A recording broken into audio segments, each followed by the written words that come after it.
Assalamu alaikum wa rahmatullahi wa barakatuh to some of y'all, and peace out to the rest of you. Hit the share button because the message is more important than the messenger. Let's not make any bones about this. Even though I'm changing how I address the issue of colorism, it doesn't mean that I was wrong for addressing it. Some of y'all want to tell me I'm flip-flopping and I'm wrong for addressing it. I've already pointed out in previous videos that there is a problem with it. It might be worse for the women than what it is for the men. It's not okay for this thing to be a problem, period, for any shade, any gender. It's not okay. I understand that many people get upset about the non-Western model of colorism. Rightly so. That's the one in which I live now, where you're more preferred for marriage the paler you are, especially if you're a lady. That does exist here. I don't like it. I don't respect it. I know that some people would say, well, it's just preference. It's not a personal preference. It's cultural. That is the difference between here where I live and over there where I grew up and many of you still live. And that's why I treat them differently in different regions. I understand that even in the United States, there are going to be some regional variations. The ambiguity threshold for men does change from place to place. I understand that. And I'm willing to have men say exactly what it's like where they live.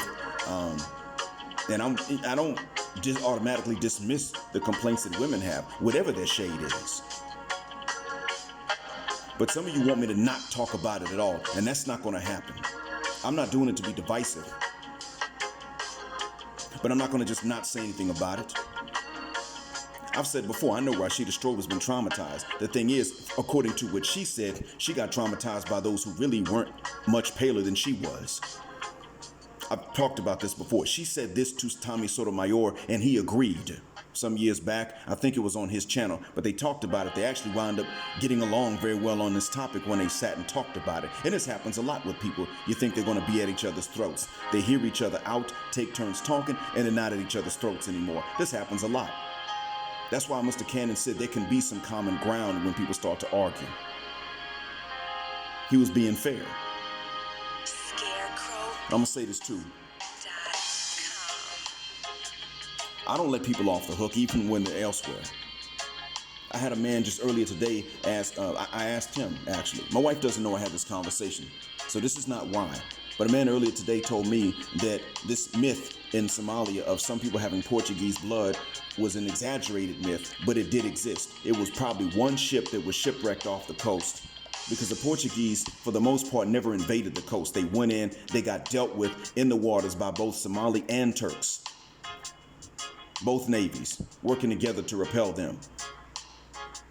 He said that there were probably one or two ships that could not sail anymore, and the men had no choice but to swim to shore. They were captured by the Barawi people. The Barawi people wound up marrying them because they became Muslim, which means they were allowed. They weren't killed because they were captives, and they were in a weakened state when they were captive, so they were not killed. Later on, they intermarried. Some of that Portuguese blood does survive in the Barawi people. I asked him, who do the Barawi refuse to marry? He said they do not marry the Bantu.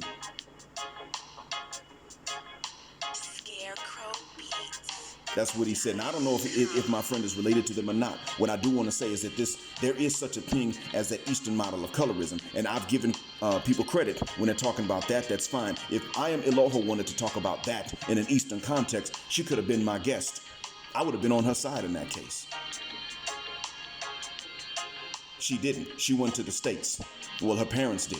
She then revived an old discussion that was on its way to being dealt with properly. She revived it, made it toxic amongst the women, because she was talking about the Eastern model of it as though in the West, to which her parents had moved, there was no bi-directionality of it. As a matter of fact, the pendulum swung too far the other way before she was even born. And I know because I was a kid then. Then the pendulum began to swing the other way. And then come to find out, and I give credit to Anon and LSM for one thing, they did show that the pendulum had swung the other way for a long feather-mucking time. Oh no, I'm going to address the issue and I'm willing to learn more about it. But I'm not going to sit up here and not say anything about it. It's been too hard on a lot of people. I believe Kwame Brown when he says he got picked on. I just don't think the people that picked on him look like Matt Barnes, because that would have been a fool's errand. So if some of you want to say something about how I could have addressed it better, I'm willing to listen. If you have information, especially historically, about what it was like or what the pattern was, I'm willing to listen. What y'all ain't gonna do is get me to not say nothing about it. You can call some of the ladies colorism crybabies if you want to. I don't feel a guck. The women can sort out who are colorism crybabies and who are not. As I've already said, most men can't get into their conflicts and then help them with it. Their claws are going to be out and they're going to scratch the hell out of each other no matter what the men say. And I've pointed this out before. But as for men, no, we had a right to talk about it. Let me tell you why. Kwame Brown, whatever he went through, chances are he didn't go through it at the hands of people like Matt Barnes. But who's he taking it out on now as an adult, as a grown man? People that look like Matt Barnes and DJ Envy, to the point he forgets the talking points and goes in on them about shade. And I believe him when he says he doesn't actually hate the shade itself. I kind of do. I mean, he sat down with Judge Joe Brown and there was no problem. And to show you the conditioning, just like I've said that women have been conditioned to not care about men. Well, MLS men have been conditioned to not really take it seriously. I'm saying shuck that fit. If it's a joke, take it as a joke. If it's serious, take it as though it's serious. And if you're not sure, then look and see, can you joke back the same way? And if you can't joke back the same way, then it doesn't matter if it was a joke or they were serious. Punch that Nijja in his nose. And I don't apologize for saying that. And no, people can't come on my channel and call the unambiguous or the unmixed Crispies. It's not allowed on my channel. It's not allowed to come on my channel and start bad-mouthing MLS, men or women either, on that basis. You can talk about an individual. You can even talk about a pattern in a particular country, no matter who's good or bad in that particular pattern in that country, if you know what you're talking about. But you can't come in and tell me, "Fuck the shuck up, don't say nothing about it, don't cover it." The hell I look like just backing down and not saying anything about it because you don't like it. Man, shuck that fit. That's what the work I'm here for. No, in the United States, it has not been one way. It has not been unidirectional. And the truth be told, to a certain extent, these ideas of the MLS man being less masculine, they've been around for a while. They just really hit the mainstream in '89. That's all that was. And to a certain extent, as long as it is just jokes, we've been okay with it. Earthquake said, you can't be sending no light-skinned man to do a real Nijjas job. He was talking about Stedman Graham. How come he can't close that case with Oprah? Earthquake was doing comedy. He wasn't doing social commentary that much. But the thing was, he ignored hypergamy and feminism and who Oprah is.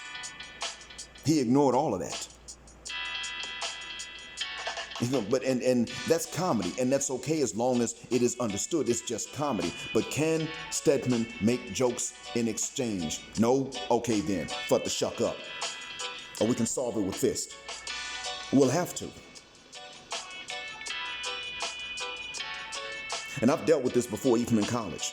The guy that was talking, he was very much in the middle. And the truth be told, that's usually what happened. It wasn't people on the opposite end of the spectrum that really went in on me. It was dudes that were right smack dab in the middle. Sometimes it was compliments. Hey, yo, pretty boy, and they really didn't mean no harm. And I would say, well, if it ain't the male model, how's everything going? And see, these were joking compliments, and that was okay. Sometimes they'd have jokes that were ribbing, and I could do the same thing, and that was fine. I'm not even talking about those dudes. But then there were others. There was one right smack dab in the middle. I was nice to him because he kind of reminded me of my cousin the way he sounded. I got a cousin that sounds like DJ Vlad. I mean, their voices are very similar. Because you know how DJ Vlad sounds. I got a cousin that sounds just like him. I got another cousin that sounds just like Neely Fuller. Both of them on my mom's side of the family. So this cousin, he reminded me of my cousin that kind of sounds like DJ Vlad. He sounded like him too. He started with the mulatto jokes. I thought they was jokes. One day I got on him. I said, hey man, look, I might need to run away to freedom one day too, man. Which way is the best way to go? You know any hideout spots? I said, man, 50 got out of here with that dick. Except he really cursed. I was like, wait, are you really upset? You can't be doing that, bro. Can't be doing what? Just go about your business, bro. Oh, so this is supposed to be one way you can make jokes, but I can't make them back. Is that what's going on? The reason I didn't hit him is so that I didn't get kicked out of college for fighting. And because I was bigger than him. So I didn't haul off and slug this dude. I was too old. I was in a good school. Wasn't about to get kicked out. And frankly, it would have been an unfair fight. I had the right to do it. Maybe to slap him or something. It would have been an unfair fight. I was too big for this dude. And contrary to what people think, I don't go starting fights with people smaller than me unless they're just really strong. That's always been my ethos. Because I believe that if someone's bigger than me and picks a fight, he deserves to die. I still believe that to this day. You bigger than me and pick a fight, you don't deserve to live. You just a coward and a bully. Bullies don't deserve to live. From age 14, they don't deserve to live. I've always felt that way. You hit puberty, you got pubic hair, you can conceive kids yourself, and you bullying, you need to die. Because that's the mindset that whatever the reason is for which they do it, size, shade, neighborhood, zip code, whatever the case is, they're the ones who traumatize folks. Physically. Not just verbally, but they physically. I'm talking about physical bullies. I don't have any apologies to offer for my stances. I'm not going to. For the what I look like. Man, look. I'm going to say this straight. Whoever gets physically bullied for their appearance when they're young, they're going to be traumatized, and they have a right to fight back against the ones that do it. The problem is when they bottle it up when they're kids, they get out and they'll bleed on people that never did anything to them. Is this not what we've been telling women to stop doing? Is this not what women have told men not to do for the longest? And what nowadays men are telling women to stop doing? Is this not what's going on? Well, then why is it okay why do we all insist that it's okay when somebody of one shade bleeds on anybody of the opposite shade because of what they dealt with? I'm here for fairness and justice. That's why I will update a stance if there is new information, whether it is a link sent to me or something I can directly observe with my own eyes and ears. When I know better, I'm required to do better. That's why there are appellate courts. And I'm going to be honest with you, it doesn't matter the shade, and it partially doesn't matter the gender either. Black folks struggle with nuance. And we get these very little gray in between views of the world. I mean, one guy was sitting up saying to me, well, black mind, this lady was speaking from a place of hurt because it really does compliment the white man when the black man brings his resources to the white woman. And I had to say, hey man, hold up, bro. Hold up, man. The same friend of mine that told me about the Badal way, he explained to me, he's a black man. He explained to me how it is that other folks really view black American men specifically when they marry women that are not specifically black American, whatever the race is that she comes from. They say, well, we see him as an individual. He may really like this lady. I said, what is the view that people have when they're not black American of black American women? He said, and this is the thing, what he said was very balanced. He said, we see them as very loyal mothers. Very loyal mothers. And I didn't want to tell him about the recent news stories. He said, we do see them as actually pretty good friends to have as long as, they really do like you as a friend. That's how we see them. But we see them as being terrible to their husbands. Aggressive and unaffectionate with their husbands. That's how we see them.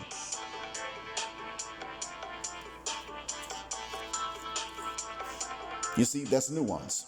A lot of us don't think that. I mean, some of the B1s sit up and think that people have a particular view of us that they don't have. No, people know that black men get a bad deal from black women in the United States and Canada, and to a growing extent, the UK. And there's another thing. Some people think, well, black folks in the UK don't know anything at all. No, even when I talked about Just Beeb, I understand that the UK has differences and similarities. I understand that the black Brits have differences and similarities to black Americans. So I thought that maybe she was trolling because the situation in her country may be changing, but not identical to the one that black Americans have. That was why I said, oh, she's probably trolling now. I didn't say this even out of hatred. She's actually made a point with which I agree. And so did Andrew Johnson. Shout out to both of them in this regard.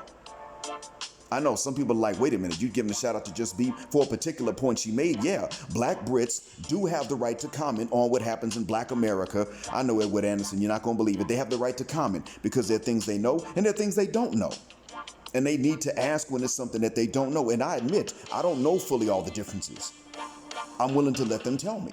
I would let just Beeb tell me what the difference is between what it's like being a black Brit, an MLS Brit, versus being a black or MLS American. I'd let her tell me because she knows. Her situation might be different. I'm not going to let her say anything one-sided about what men owe versus what women don't owe. Them two ain't going to go together to me. But I admit, the thing is, the point I'm making is that no, black American culture has been an open book. It has been misrepresented by Hollywood, and then it has been properly represented by some of our directors, and then underrepresented, meaning it's been shown, but it's not been explained in detail. It's complex, it's nuanced. That's not our fault. It's not the director's fault because you can't put everything into a movie. And it ain't the black Brits' fault. They're doing the best they can. We're doing the best we can. We're going to have to talk more to fully understand each other. The one-drop rule is not in the black British community. McTam really does have a different outlook on this stuff. In the States, there's been the one-drop rule. I'm neither for nor against it. I'm going to let those of you who stayed behind in the States sort that out. In the UK, y'all don't have it. Fine, you don't have it. And you know what? One person even said, y'all are first and second generations over there. No, they actually, some of them are fifth. Because remember, the Caribbean is where most of the black Brits come from. They're the ones that have actually been in the UK the longest. There's more. That's not all.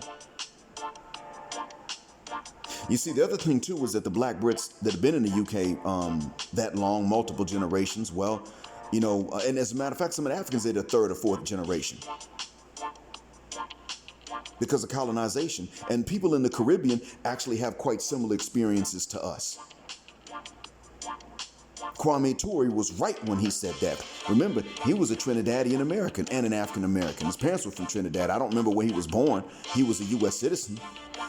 And he even, a Jamaican tried to say to him, well, a Jamaican American tried to say to him one time, well, my family didn't come to America on slave ships. We came from Jamaica. He said to them, how did you get to Jamaica? There is that commonality, and there are differences. And we're going to have a long time to discuss and learn exactly which one is which. But in the meantime, most of us are taking extreme views because we're not nuanced. Some of us say, we're identical. No, we're not identical. We're not supposed to be. Others say, we ain't the same at all. We ain't got nothing in common. That's not true either. Nuance is like kryptonite to Negroes of any percentage of African blood. I'm sick of this mess. I'm not here for the illiterates. So if you can't write properly in your first language, then fit the guck off my page. Shout out to Ron O'Neill for giving me that idea. I'm sick of this mess, man. Y'all got a lot to learn, and the problem is that Nijjas can't be told nothing. Got the most to learn, and we're the first ones to run off with a little bit of knowledge. Knowledge is great, and you act on it when you know it, but we're the first ones to get a little bit of it and then run off and think we're teachers and got PhDs in the subject because we know a little bit. Man, shuck that fit. Don't know nothing. Jungle Bunny behind Nijjas. And that's why I'm such a hass-hole. No, I didn't cuss. I try to be nice and I try to be fair, but some of y'all you have no nuanced understanding of anything. And some of you act like I don't know nothing about what I'm talking about. When I've grown up most of my life in the West, and now I live in the East, the Middle East at that. I know something, and there's some folks that have lived here and Taiwan and in one of the Western nations and in China and in the Maldives, and they know more than I do. And when they tell me about these regions, what do I have to do? But to shuck up and listen, because they know what they're talking about. That's a hard thing for a lot of us to do.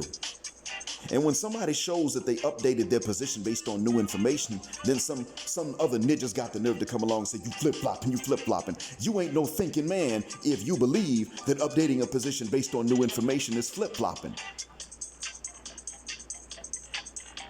And that can seem like it from at first, I get it. But if it's based on just new information, whether it is a link, a report, a study, or whether it is something you directly observe with your own eyes and ears, that's just being fair.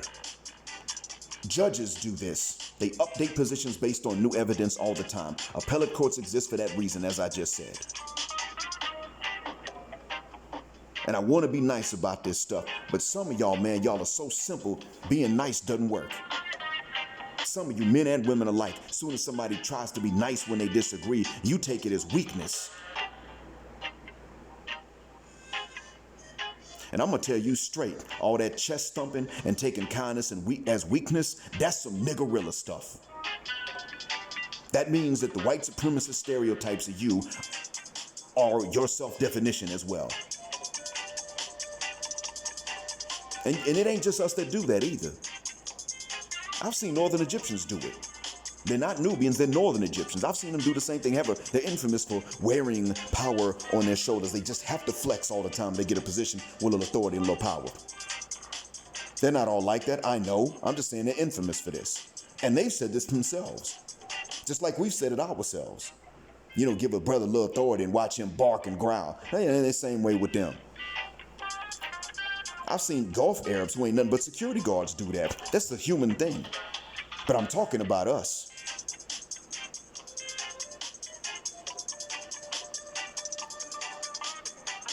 Don't get it twisted, gentlemen. When it comes to ladies, what we've done wrong is that we have made things too easy. In the West, I mean. But globally speaking, men in general and women have one thing we got to take accountability for, and that is thinking we know everything with very little knowledge, being stubborn and stupid at the same time.